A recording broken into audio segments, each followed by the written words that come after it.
ॐ अज्ञानतिमिरान्धस्य ज्ञानञ्जनशलाकया चक्षुरुन्मिलितं येन तस्मै श्रीगुरुवे नमः। नमो विष्णुपादाय कृष्णप्रेष्ठाय भूतले श्रीमते भक्तिवेदान्तस्वामिन्निति नामिने। नमस्ते सारस्वतीदेवे गौरवाणी प्रचारिणे निर्विशेष शून्यवादी पाश्चात्यदेशतारिणे। नमो महावदन्याय कृष्णप्रेमप्रदायते कृष्णाय कृष्णचैतन्यनामने गौरतुसे नमः। जय श्री कृष्ण चैतन्य प्रभु नित्यानंद श्री अद्वैत गदाधर श्रीवासादि गौर भक्त वृंदा। हरे कृष्णा कृष्णा कृष्णा हरे हरे, हरे राम राम राम हरे हरे। हरे कृष्णा।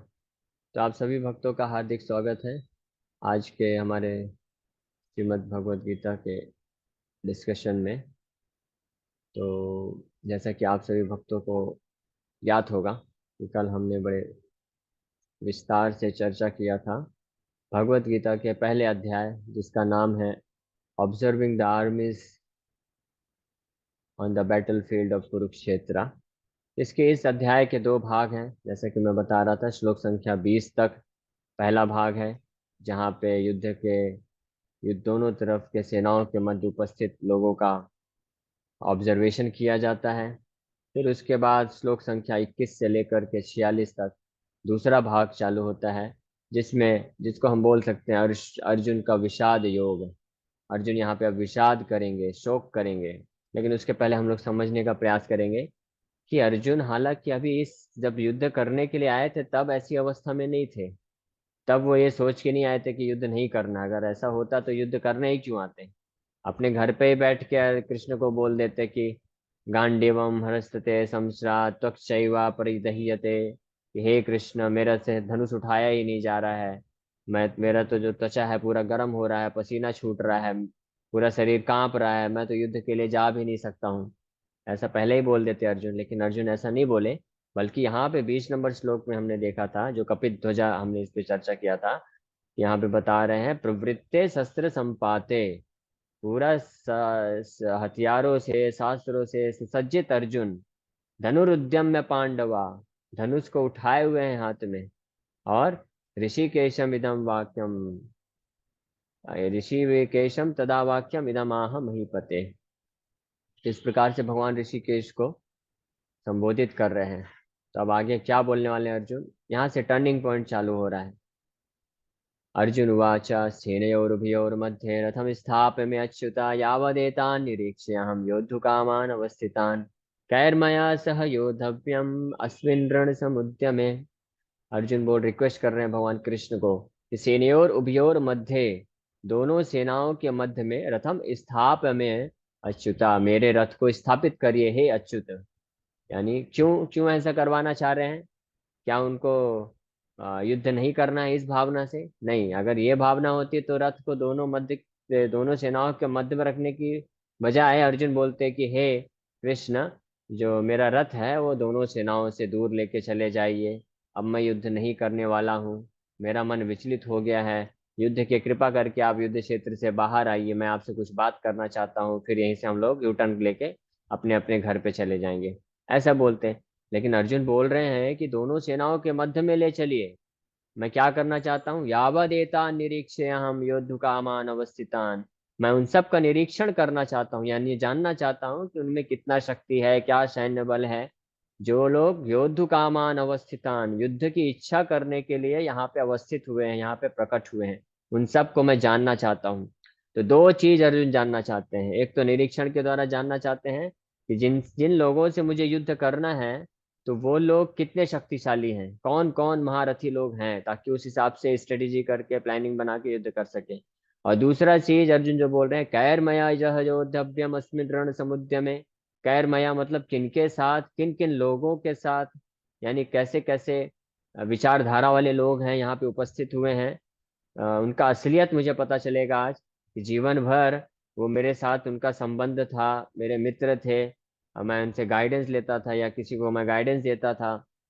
तो ये सब लोग थे, अच्छा संबंध बना के रखे थे, अच्छे अच्छे दिखते थे, धार्मिक लगते थे। लेकिन अब इस युद्ध में सबका असली चेहरा सामने आएगा। तो उन लोगों को मैं देखना चाहता हूँ कि जिन लोगों को जीवन भर में समझ नहीं पाया, अब समझ में आएगा कि कौन कौन दुर्योधन, दुर्बुद्धि दुर्योधन के लिए युद्ध करने के लिए तैयार हैं। तो निश्चित रूप में वो लोग कौन है, अधार्मिक हैं। तो उन लोगों को मैं जानना चाहता हूँ। तो इस इच्छा से अर्जुन जो है यहाँ पे यह भगवान को प्रश्न पूछ रहे हैं और प्रकट कर रहे हैं।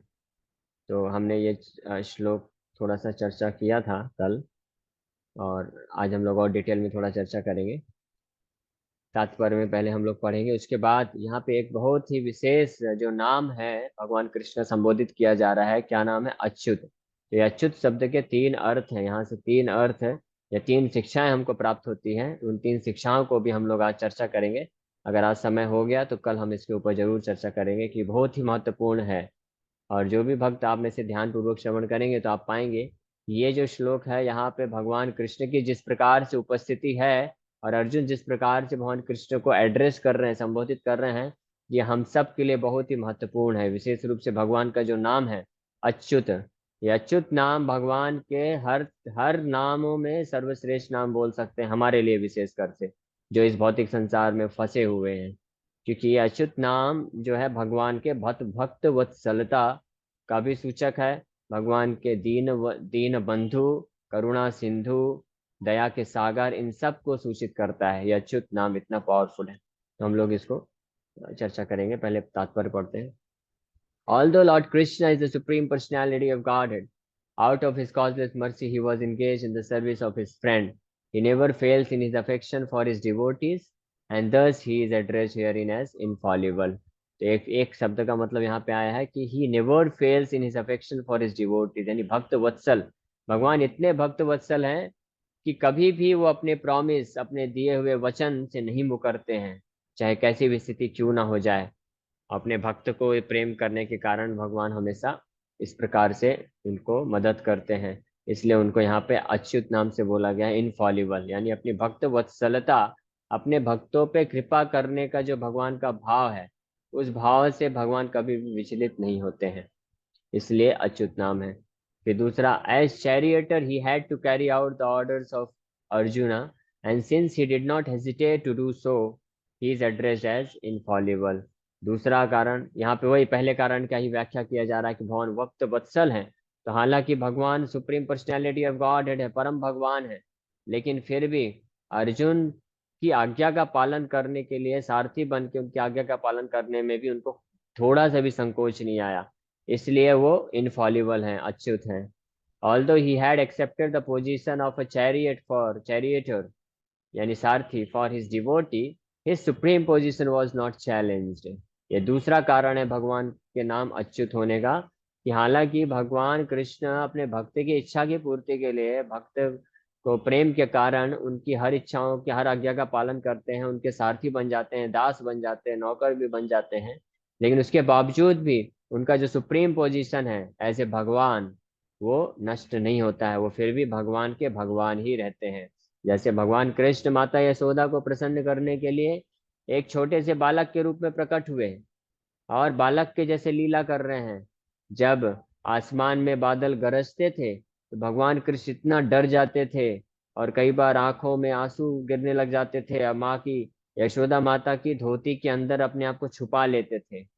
इतना ज्यादा डरने वाले भगवान, कोई सोचेगा भगवान कैसे हैं, ये तो भगवान थे लेकिन अभी भगवान नहीं रह गए क्योंकि अब तो डरते हैं। लेकिन वही भगवान जो कि बादलों के गरजने के कारण यशोदा माता की धोती में जाके छुप जाते थे डर के मारे, भय के मारे, वही भगवान जो जब यशोदा माता हाथ में छड़ी उठा के उनको मारने के लिए डराती हैं, तो भगवान दोनों आंखों से मसलते हुए, रोते हुए और भयभीत अवस्था में जो है इतना डर जाते हैं कि यशोदा माता को भी तरस आ जाती है, दया आ जाती है कि बेचारा बालक इतना डर गया है, तो मुझे छड़ी फेंक देना चाहिए। जबकि माता यशोदा बहुत क्रोधित थी, लेकिन उसके बावजूद भी भगवान का ये डरा हुआ रूप देख करके यशोदा माता की हृदय पिघल जाता है और वो छड़ी फेंक देती हैं। तो वो भगवान जो है इस तरह से जो डर जाते हैं यशोदा माता को दिव्य आनंद देने के लिए, वो भगवान कैसे हैं? वो भगवान सारे भय के भी भय बन जाते हैं, यानी जो भय भी है उनसे डरता है।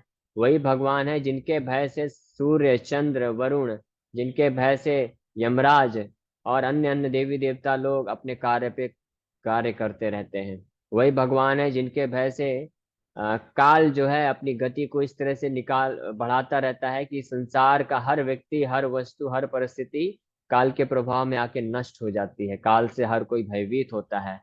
तो वो भगवान जो सबको भयभीत करते हैं, वो यहाँ पे खुद भयभीत हो रहे हैं। तो ऐसी अवस्था में भी भगवान डरते नहीं है, भगवान अपने परम भगवान ही रहते हैं। जैसे यशोदा माता के साथ दिव्य लीला चल रही है भगवान की, एक छोटे से बालक के रूप में, जब उसी समय कोई असुर आ जाता है उनको मारने के लिए, तो भगवान अपनी भगवत्ता को तुरंत प्रकट करके उन असुरों का तुरंत ही वध कर देते हैं। जब यशोदा मैया भगवान कृष्ण जब कुछ महीने के ही थे, अपने गोद में लेके उनको खिला रही हैं और उनके दांतों को देखने का प्रयास कर रही हैं कि इसका दांत थोड़ा थोड़ा बढ़ रहा है। यशोदा फिर भगवान कृष्ण हंसते हैं। अब बहुत हल्के से उनके गोद में बैठे हुए हैं, लेकिन जब तृणावर्त नामक बहुत भयानक असुर आता है, तो भगवान उस असुर का वध करने के लिए अपने आप को बहुत भारी कर देते हैं। यशोदा माता उनको जमीन पर रख देती हैं। फिर वो जो तृणावर्त है, बवंडर, वो आके भगवान को उठा के ले जाता है। और भगवान पहले तो हल्का होके उसके साथ कई किलोमीटर, बादलों के ऊपर भी कई सैकड़ों किलोमीटर जाके अच्छे से सैर करते हैं। और उसके बाद जैसे ही भगवान को लगता है कि अभी हो गया, मेरा जो है मनोरंजन काफी हो गया है, तो उसी असुर का गला पकड़ के इतने भारी बन जाते हैं कि उस असुर को ऐसा महसूस होता है कि सुमेरु पर्वत पर्वत से भी ज्यादा भारी हो गए हैं। और इस भार को सहन न करने के कारण वो जो बवंडर बवंडर होता है, तृणावर्त नामक असुर, वो इतने भयानक तरीके से चट्टान पे, पहाड़ के ऊपर गिरता है ऊपर से, कि उसका तुरंत मृत्यु हो जाता है। इस प्रकार से हम देखते हैं भगवान इस तरह की दिव्य लीलाएं करते हैं। हालांकि कई बार अपने भक्तों को प्रसन्न करने के लिए उनके अधीन हो जाते हैं, छोटे बालक के रूप में बन जाते हैं, उनके नौकर बन जाते हैं, दास बन जाते हैं, गुलाम भी बन जाते हैं। गोपियों के लिए तो भगवान उनके प्रेम के कारण के सामने तो भगवान गुलाम भी बन जाते हैं पूरी तरह से। लेकिन उस अवस्था में भी, हर अवस्था में भी भगवान अपनी सुप्रीम जो पोजीशन है, भगवत्ता है, उसको नष्ट नहीं होती है उनकी, इसलिए वो, उनका नाम है infallible Achyut. In all circumstances, he is the supreme personality of Godhead, Rishikesh, the Lord of the total senses. हर अवस्था में वो क्या है? Supreme personality of God head, परम नियंता ऋषिकेश हैं, सारे इंद्रियों के स्वामी, सबको कंट्रोल करने वाले स्वामी, जगत के नाथ हैं, जो सारे नाथ को, सारे जगत को नाथ के रखे हुए हैं, अपने मुट्ठी में बांध के रखे हुए हैं। The relationship between the Lord and his servitor is very sweet and transcendental. The servitor is always ready to render service to the Lord, and similarly, the Lord is always seeking an opportunity to render some service to the devotee. He takes greater pleasure in his pure devotees, assuming the advantageous position of ordering him than he does in being the giver of orders. Since he is master, everyone is under his orders, and no one is above him to order him. But when he finds that a pure devotee is ordering him, he obtains transcendental pleasure, although he is the infallible master in all circumstances.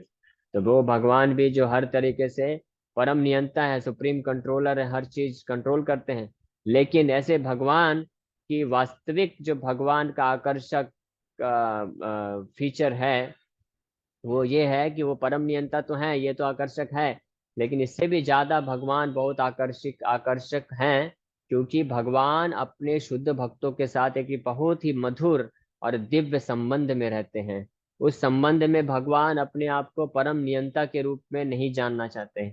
जो भगवान हर किसी को control करते हैं, हर किसी को punishment देते हैं, हर कोई जो भयभीत रहता है, वो भगवान अपने शुद्ध भक्तों के द्वारा कंट्रोल करना चाहते हैं, कंट्रोल्ड होना चाहते हैं। यानी उनके शुद्ध भक्त उनको कंट्रोल करें, उनको डांटे, उनको अपशब्द कहें, उनको ऑर्डर दें, उनको आज्ञा दें, उनको दास बना ले।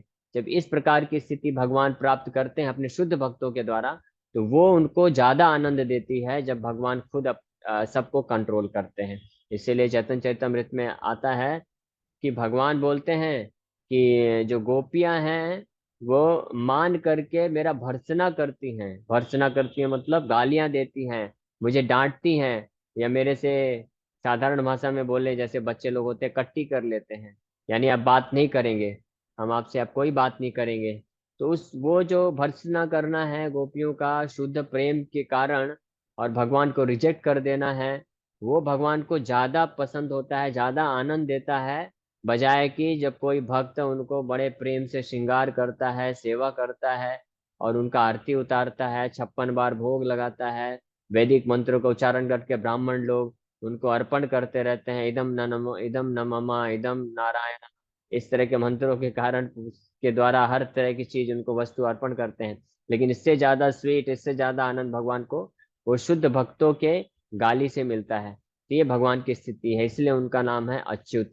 इसलिए भगवान को इनफॉलिबल बोला गया है कि वो अपने शुद्ध भक्तों के डांट को भी शुद्ध भक्तों के प्रेम के द्वारा नियंत्रित होना चाहते हैं, है ना। लेकिन यहाँ पे विशेष बात है, ये किन भक्तों की बात हो रही है? जो शुद्ध भक्त है पूरी तरह से। ये यथा माम प्रपद्यन्ते ताम सतैव भजाम्य हम। जिस मात्रा में कोई भक्त भगवान को पूर्ण रूप से समर्पण होता है, भगवान के लिए पूरा सेवा करने के लिए तत्पर होता है, उसी मात्रा में भगवान भी, उनके हृदय में ये भाव उत्पन्न होता है कि उसी मात्रा में मैं भी इसका सेवा करूं, है ना। ये यथा माम प्रपद्यन्ते, जो जैसे मैं जितनी मात्रा में मेरा शरण लेता है, ताम सतैव भजाम में हम, उतनी मात्रा में मैं उसका भी सेवा करता हूँ। भजामी मतलब सेवा करता हूँ। तो इट्स नॉट दैट, ऐसा नहीं है कि केवल भक्त लोग ही भगवान का सेवा करते हैं, भगवान भी उतनी मात्रा में इतने प्रेरित होते हैं या इतना इच्छा रखते हैं कि मैं भी उस भक्त का सेवा करूं। ये है अंतर इस भौतिक जगत के मालिक और दास में और आध्यात्मिक जगत में के मालिक और दास में। आध्यात्मिक जगत के जो मालिक हैं, परम मालिक, सुप्रीम कंट्रोलर भगवान जो है सबके मालिक हैं और हम सब उनके दास हैं। लेकिन अंतर क्या है? इस भौतिक जगत में जो मालिक होता है वो अपने दास को शोषण करना चाहता है, दास से केवल सेवा लेना चाहता है। कभी उसके हृदय में ये भाव नहीं आएगा कि मैं कुछ दास का भी सेवा करूं। लेकिन आध्यात्मिक जगत में ऐसा नहीं है।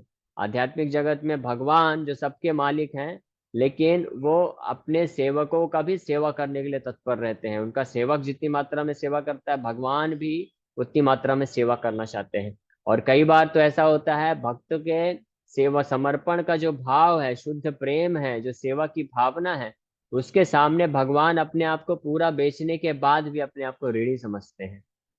ये है भगवान के हृदय का भाव। क्योंकि जब भगवान मथुरा छोड़ के वृंदावन छोड़ के मथुरा जा रहे थे, तो भगवान ब्रजवासियों को यही बोलते हैं, विशेष रूप से गोपियों को यही बोलते हैं कि आपने जो मेरे प्रति शुद्ध प्रेम रखा है, जो शुद्ध सेवा का भाव रखा है, उसको चुकाने के लिए मेरे पास कुछ भी नहीं है। मैं अपना सर्वस्व भी दे दूंगा, तब भी मैं चुका नहीं पाऊंगा। मैं अपने आप को भी दे दूंगा तो चुका नहीं सकता हूँ। इसीलिए मैं आपसे प्रार्थना करता हूँ कि आप लोग कृपा करके आपके पास जो मेरे प्रति शुद्ध प्रेम है, आप उसी के साथ अपने आप को संतुष्ट रखिए, क्योंकि मेरे पास तो कुछ है नहीं जो मैं आपको दे सकूं, है ना। तो ये है बात ब्रजवासियों की, विशेष रूप से गोपियों की भक्ति की। यही प्रसंग रामचरित रामायण में भी आता है। भगवान राम जब इनको क्या बोलते हैं, विभीषण जी जब आए थे भगवान राम का शरण लेने के लिए, तो भगवान राम शरण दे दिए और डिक्लेयर कर दिए कि आज से आप लंकेश हैं। उनको लंकेश बना दिए, लंका का राजा बना दिए। भगवान को क्योंकि मालूम है, इतना कॉन्फिडेंस तो है ही है ना, भगवान तो सब जानते हैं कि रावण का वध तो मैं कर ही दूंगा, और रावण को वध के बाद इनको राजा बना दूंगा लंका का। तो उसमें कोई डाउट नहीं था, बता सकते हैं। किसी भक्त को कोई डाउट नहीं था उसमें कि रावण का वध हो जाएगा और विभीषण जी लंकेश बन जाएंगे। लेकिन समस्या कहाँ पे आई? भक्त लोग पूछे, क्या भगवान, आपने इनको तो लंकेश बना दिया है, राज्याभिषेक भी कर दिया, लेकिन मान लीजिए अगर लंकेश यानी जो रावण है वो युद्ध ना करके आपका आके शरण ले ले, तब आप उसको मार नहीं सकते, फिर तो वही लंका का राजा रहेगा। तो फिर आपका ये वचन अधूरा रह जाएगा, फिर आप क्या करेंगे? तो भगवान राम बोलते हैं, फिर मैं विभीषण को अपना अयोध्या का राज्य दे दूंगा, अयोध्या का राजा बना दूंगा, क्योंकि राजा तो मैं बना ही चुका हूँ, तो अयोध्या का राजा बना दूंगा। तो फिर भक्त लोग पूछे कि अयोध्या का राजा तो आपने भरत महाराज को ऑलरेडी दे दिया है, उनको राजा बना दिया है, तो फिर उनका क्या करेंगे? तो बोले भगवान कि मैं भरत को अपना पूरा वैकुंठ दे दूंगा, वैकुंठ का राजा बना दूंगा। तो भक्त लोग फिर पूछे कि भगवान, वैकुंठ का भी अगर आप बना देंगे राजा, तो फिर आपके पास क्या बचेगा? फिर आप क्या करेंगे? ना तो आपके पास वैकुंठ है, ना अयोध्या है, ना तो लंका है, फिर आप क्या करेंगे? आप कहाँ के राजा रहेंगे? तो भगवान बोलते हैं, मैं इन तीनों राजाओं का दास बन के इनका सेवा करूंगा। किनका? भरत महाराज का वैकुंठ का राजा बना के उनका दास बनूंगा, और विभीषण को अयोध्या का राजा बना के उनका दास बनूंगा, और रावण का लंका का राजा बना के उनका दास बन जाऊंगा। तो ये है भगवान का भाव। तो इस प्रकार से हम देख सकते हैं भगवान भी अपने आप को ऋणी समझते हैं जो भक्त उनकी सेवा में तत्पर होते हैं, लगते हैं। इसीलिए भगवान का नाम है अच्युत। और इस बात में भगवान बिल्कुल भी पीछे नहीं हटते हैं, आप ये मान के चलिए। इस संसार का कोई भी व्यक्ति जब वचन देता है, कुछ प्रण लेता है, या कुछ आपको बोलेगा कि हाँ मैं आपका इतना इतना सेवा करूंगा, मैं आपके लिए ये करूंगा, वो करूंगा, ये करके लाऊंगा, वो करके लाऊंगा। विशेष रूप से जब नया नया शादी होता है, तो जो लड़का होता है लड़की को बोलता है कि मैं तुम्हारे लिए ये इतना सुंदर ज्वेलरी लेके आऊंगा, इतना सुंदर घर बनाऊंगा, ये करूंगा, वो करूंगा। लेकिन जैसे ही कुछ साल हो जाते हैं तो फिर वो बोलता है कि देखो भाई, जितना हमारे भाग्य से मिल रहा है उसी में संतुष्ट रहना सीखो, ठीक है, आगे ज्यादा मत सोचो। तो इस तरह से इस संसार के लोग या तो जानबूझ के या तो विवश होके हमारी समस्त इच्छाओं की पूर्ति नहीं कर सकते हैं। लेकिन केवल भगवान ही हैं जिनका हम शरण लेते हैं, तो हमारी हर तरह की आध्यात्मिक इच्छा पूर्ण करने में सर्व समक्ष हैं, सर्व समर्थ हैं, और वो कर सकते हैं। इसलिए उनका नाम है अच्युत, जो हर स्थिति में हमारी मदद करने के लिए तैयार रहते हैं। भगवान का नाम अच्युत क्यों है, एक बहुत ही महत्वपूर्ण कारण है, ध्यान से सुनिएगा आप सभी भक्त लोग, जो हमारे लिए सर्व सबसे ज्यादा महत्वपूर्ण है। कई बार जब हम भक्ति में आगे बढ़ते हैं या भक्ति नहीं भी करते, संसार में रहते हैं, तो हमारे अंदर की संसार के दुखों से लड़ने की जो शक्ति है बार बार क्षीण होती जाती है। हम बार बार हारने लग जाते हैं, मन डिस्टर्ब होने लग जाता है। तो हमारे अंदर ये प्रश्न उठता है कि क्या मैं इस संसार में कुछ करने के योग्य हूँ या नहीं हूँ। मेरे पास कोई योग्यता नहीं है। विशेष रूप से जब हम भक्ति करते हैं, अपने अनर्थों से लड़ते रहते हैं, ये अनर्थ बार बार हमको परेशान करते हैं। हम प्रयास तो करते हैं, हरे कृष्ण जप करने का प्रयास कर रहे हैं, लेकिन फिर भी मन बार बार विचलित होता है, भौतिक आसक्तियों के प्रति बढ़ता है। काम क्रोध लोभ मोह मद मत्सर ये सब आगे आते रहते हैं। हम क्रोधित नहीं बनना चाहते हैं, लेकिन फिर भी क्रोध आ जाता है। हम ईर्ष्या नहीं रखना चाहते, फिर भी ईर्ष्या आता है। इतने सारे जो अलग अलग अनर्थ हैं, वो हमको बार बार परेशान करते हैं। तो हमारे अंदर ये डिस्करेजमेंट आता है। क्या डिस्करेज मतलब, हतोत्साहित हम हो जाते हैं कि क्या मैं भक्ति करने के लिए योग्य हूँ कि नहीं हूँ। क्या मैं वो शुद्ध भक्ति जो इतनी महान है, भागवत और शास्त्रों में इतना वर्णन है शुद्ध भक्ति, प्रेमा भक्ति, कभी मैं उसको प्राप्त कर पाऊंगा क्या? कभी मैं क्या भगवान का आश्रय प्राप्त कर पाऊंगा क्या? क्या मैं योग्य हूँ? तो इसके लिए हम सबको ध्यान से सुनना चाहिए। ध्यान से सुनिएगा कि यहाँ पे जो भगवान का नाम आया है अच्युत, अच्युत शब्द का अर्थ होता है इनफॉलिबल, यानी भगवान का शरण ग्रहण करने के लिए भगवान किसी की योग्यता और अयोग्यता पे विचार नहीं करते हैं। अगर किसी के पास योग्यता है बहुत अच्छी बात है, और अगर कोई योग्य नहीं भी है तब भी वो भगवान का शरण ग्रहण कर सकता है, और भगवान उसको हर स्थिति में स्वीकार करने के लिए तैयार है।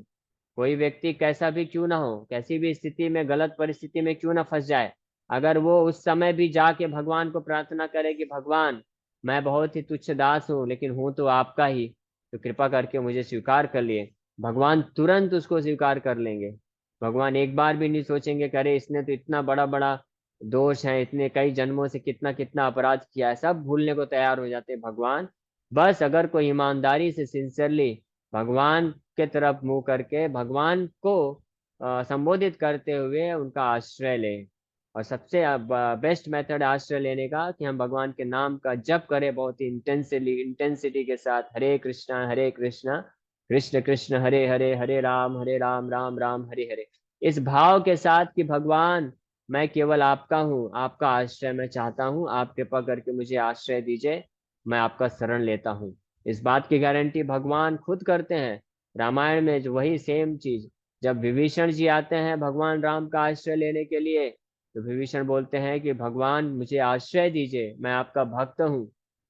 तो भगवान पूछते हैं, भगवान तो सब जानते हैं, लेकिन फिर भी भगवान पूछते हैं।